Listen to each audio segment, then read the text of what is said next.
Back with a new reel, and my today's reel is about recently President Donald Trump called President Vladimir Putin that he is playing with fire in concern of Russia-Ukraine war. यदि मैं आज की situation की बात करूँ ना, तो if president Vladimir Putin is playing with fire, तो definitely president Donald Trump is sitting on fire. जिस तरह की वो पॉलिसीज बना रहे हैं, जिस तरह से उस पॉलिसीज को इम्प्लीमेंट कर रहे हैं, डेफिनेटली वो यूएसए के लिए एक बहुत ही हॉरिबल सिचुएशन क्रिएट कर रहे हैं.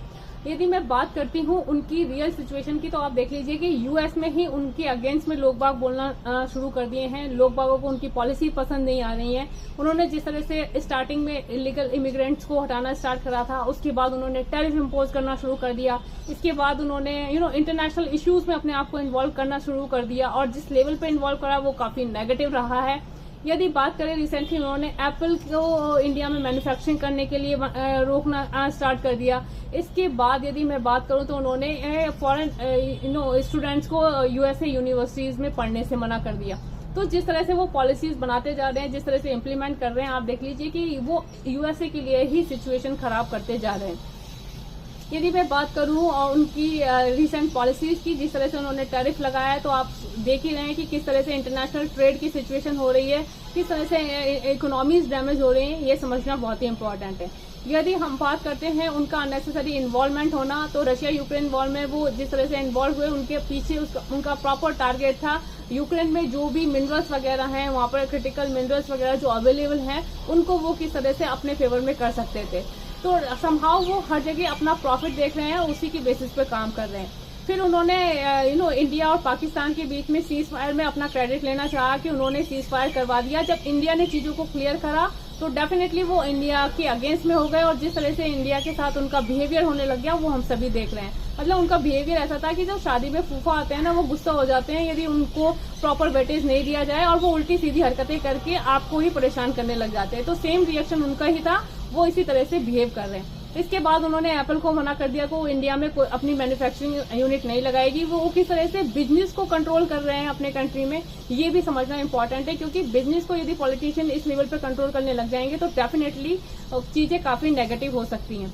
इसके बाद यदि बात करूं तो उन्होंने ये डिसीजन लिया है कि जो यूएस की यूनिवर्सिटीज है, वहां पर बाहर के स्टूडेंट नहीं पढ़ेंगे. ये भी उनके लिए बहुत ही नेगेटिव हो सकता है. यदि आज की मैं बात करूं तो आप देख लीजिए कि यूएस में कितने टैकीज हैं, कितने लोग हैं जो टेक्निकल जॉब्स में यूएस में काम कर रहे हैं. यदि वो सब अपने अपने कंट्रीज में चले जाते हैं, तो आप सोच ही सकते हैं कि यूएस की सिचुएशन क्या हो सकती है. मैक्सिमम चाइनीज हैं या इंडियन है जो यूएसए में काम कर रहे हैं, और अच्छे अच्छे जॉब को काम कर रहे हैं, और अच्छी अच्छी बड़ी कंपनीज को हैंडल कर रहे हैं. इसके बाद यूएस इस तरह के डिसीजंस लेता है, वो बहुत ही नेगेटिव लगते हैं. उन्होंने जो बोला है कि वो हार्वर्ड वगैरह में फॉरेन स्टूडेंट्स को नहीं पढ़ने देंगे. तो यदि मैं बात करूं इन यूनिवर्सिटीज की, आप देख लीजिए कि इस यूनिवर्सिटी में वही बच्चे जाते हैं जो कि बहुत ही इंटेलिजेंट हैं, काफी ब्रेनी बच्चे हैं. आप यदि उन बच्चों को नहीं आने देंगे यूनिवर्सिटीज में, तो सोच सकते हैं कि आपको ही लॉस होगा. तो डेफिनेटली वो जो भी पॉलिसीज बना रहे हैं, उनको लग रहा है कि वो बहुत अच्छा कर रहे हैं, अपने कंट्री के लिए बहुत फेवर में काम कर रहे हैं. उनको टैरिफ के केस में भी यही सिचुएशन लगी, बट सारी चीजें समहाउ उल्टी होती जा रही हैं, और ये सारी चीजें प्रॉपर रिटेलिएट की गई वर्ल्ड में. तो आप सोच नहीं सकते कि अमेरिका की सिचुएशन क्या हो सकती है. अमेरिका जो अपने आप को बहुत पावरफुल या सुपर पावर मान के बैठा हुआ है, उल्टे सीधे डिसीजन लेके ये प्रिटेंड करने की कोशिश कर रहा है कि मैं कुछ भी डिसीजन ले सकता हूँ, मैं कुछ भी कर सकता हूँ, या मेरी पॉलिसीज सभी लोग एक्सेप्ट करेंगे. बहुत ही गलत कॉन्सेप्ट लेके बैठे हुए हैं. आप देख लीजिए कि ये सिचुएशन कितनी नेगेटिव हो सकती है, उनको ये समझना बहुत ही इम्पोर्टेंट है.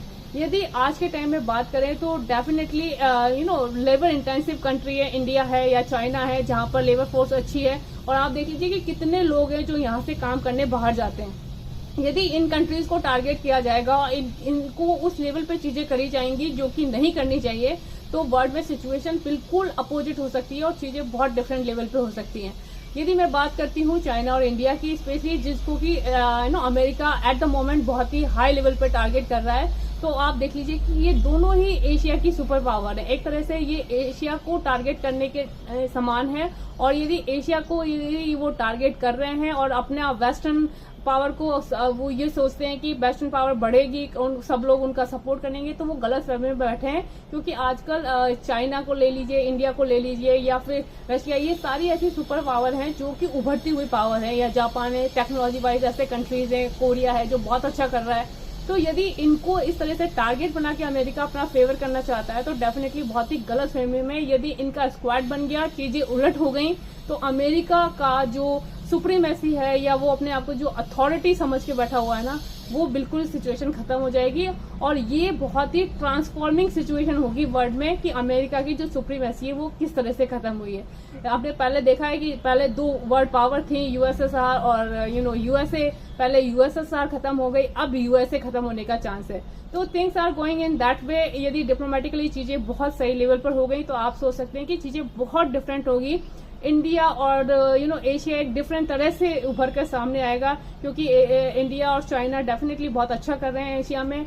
और यदि इनको सपोर्ट मिला और जिस तरह से ईयू वगैरह सभी इस समय यूएसए से अड़े पड़े हैं, सिचुएशन उनके लिए डिफिकल्ट है, तो चीजें बहुत डिफरेंट लेवल पे हो सकती हैं।